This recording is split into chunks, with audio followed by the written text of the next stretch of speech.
So is FGO worth starting despite just how far ahead game is in terms of content? That was the question that I always asked myself whenever I heard about this gacha game. Fate is a franchise that has been around for quite a while, and by that I mean literally. And even if you have not watched any of the Fate series anime, played any games, or consumed any sort of Fate related media at all, I'm sure you have heard about it from time to time whenever discussion came up. Me personally, my first connection with this series was through FGO. For years I have heard stuff about this gacha game, and for a while I also thought that FGO was the Fate. And all the anime related stuff and all the other games were just spin-offs that were based on the gacha game. In reality, however, Fate just happens to have shit ton of spin-offs. And FGO was just one of the spin-offs that was more popular than the other ones. But I digress. FGO is a Fate game, but first and foremost it is a gacha game with a lot of waifus and husbandos and gameplay. So we're going to talk about it as a gacha game. Is it worth starting right now, despite game being out for several years now, with shit ton of contents, events and updates that has already happened? Is it worth to just start the game right now from zero, and what should you expect by doing so? I myself started playing the game around 3 months ago. Right now I'm on Singularity 6 Camelot, which from veteran's perspective might not mean much because I'm still in part 1 of the game. So I just wanted to just sit down here and really just talk about my impressions and experience with this game and whether or not it's just worth it. Before we start talking, I just want to say that it really depends whether or not you are fan of the Fate series and the characters that are in it, because characters and the story is the only thing that carries this game back to back to back like a dead horse that still refuses to give up. If you are not interested in Fate series and in Fate characters, I suggest to you to not try the game at all, because gameplay is dog shit. It is not a focus of this game. The characters and the story is the main focus. So if you don't enjoy those two, unless you have an addiction brain rot with gachas and just get dopamine from just pulling for characters, I don't suggest you touch this game otherwise. So first thing first, when I started the game, I was just really surprised by the old vibe it gives off from interface and menu. It's really old-fashioned. It is also quite unique. Menu can be a lot to take in first, but over time you get used to it. And the more you play, the more you understand where is what and what this button does or that button does. But overall menu interface is quite old-fashioned. And I can already say that some of the players may dislike that. But me personally, as somebody who plays games with a lot of flashy interfaces, menus and other jumbo, this old-fashioned look is kinda unique for me, so I kinda like the menu, but I can see that the old-fashioned look might turn off a lot of people. So there is that. Next, characters. Like I said, this FGO, basically you can think of FGO like Avengers movie of Fate series. Everybody and everything that has ever existed in a Fate series, be it Fate Stay Night, Extella, other spin-offs, Tsukihime, Mahayo, The Witch of the Whole Night, everything is in here. It's like a library that contains everything. It's like Avengers with every hero and every villain presented right there in one game. So because of that, this game sometimes can be fucking amazing and other times right down dog shit. Amazing in terms that you can have all the characters you like, you favor in other series right there in one game where you can main them, favorite them, upgrade them, give a lot of new costumes, skills, and have dopamine from that. And it can be shit in terms of character development. Some of the characters just lack character development. There are characters there that just appear once and never be seen ever again, despite looking cool as fuck. And I'm mainly talking about Artoria Lancer Alter, who looks really amazing, but just appears once, disappears.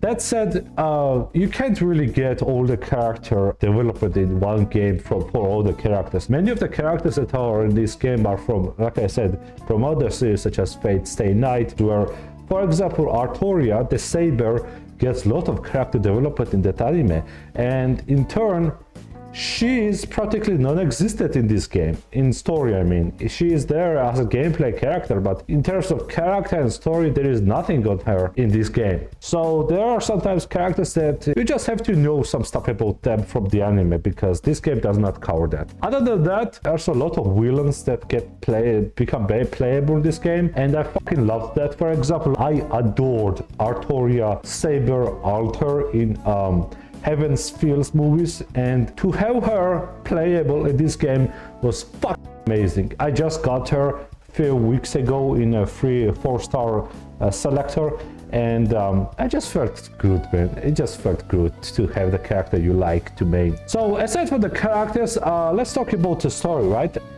Like I said, I am 3 months in.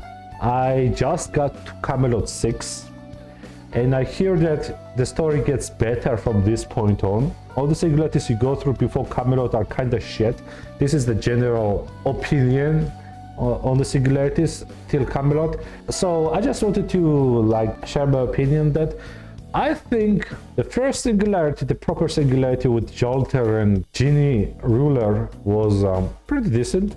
I like that. I may also be biased because I just love Genie Alter, so that might be influencing my opinion, but I enjoyed first singularity. Second singularity was about Nero, if I remember correctly. It was about Rome. I'm not gonna lie, bro, it was boring as fuck. Nero was the only thing that I paid attention to there. I don't know, that story was dog shit. I wasted a good 6 hours reading through that. Third singularity was, I enjoyed it. There were a lot of characters in that singularity that I specifically just was fond of. It was interesting, it was really fun. I enjoyed it. It was not great or amazing, but it was okay. It was cool. First singularity was about London. Other than having Moderate there, it was fucking dog shit. It was complete waste of time. I suggest you just skip the whole story and wait a bit around the end to see Artoria Lancer Alter, my baby girl, and then just skip again. Fifth singularity was interesting. It had Lancer Alter, who was pretty cool as the antagonist. And yeah, right now I'm doing Camelot, which in terms of quality, I'm like middle of this doing the quest, and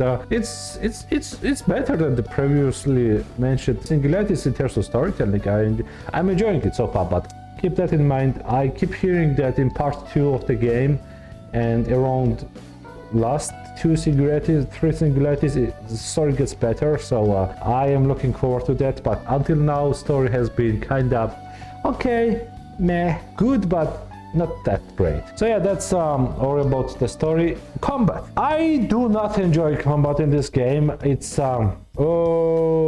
very basic. It's interesting in the first few singularities, but it gets pretty boring real quickly. Combat is dog shit, okay? Combat is not the main focus of this game. It is interesting at first, boring later. The currency, so the gacha. Let's talk about the gacha, and with that, let's also talk about whether or not it's worth to start right now, and whether or not you can get cool characters. Okay, so since this game has been out for quite a long while, there is a lot of content to cover. Like I said, there is part 1 with 7 singularities plus 2-3 extra singularities, and then there is part 2 with lost belts that are basically like singularities but bigger. There are 5-6 of that out right now.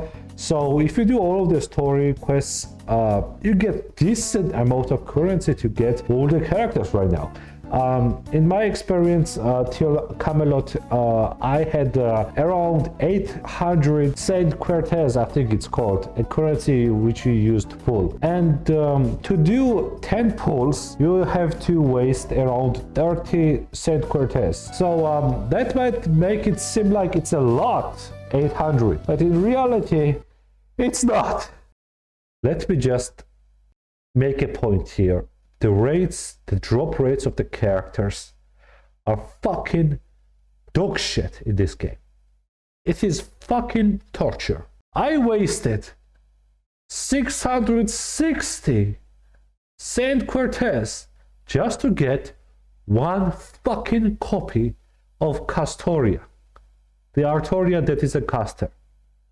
600 Saint Cortez, which I spent 2 months grinding, gone in a blink of an eye for one character. And after that in 7 pulls I got Jolter. So it can be random, but mostly it's gonna fuck you up.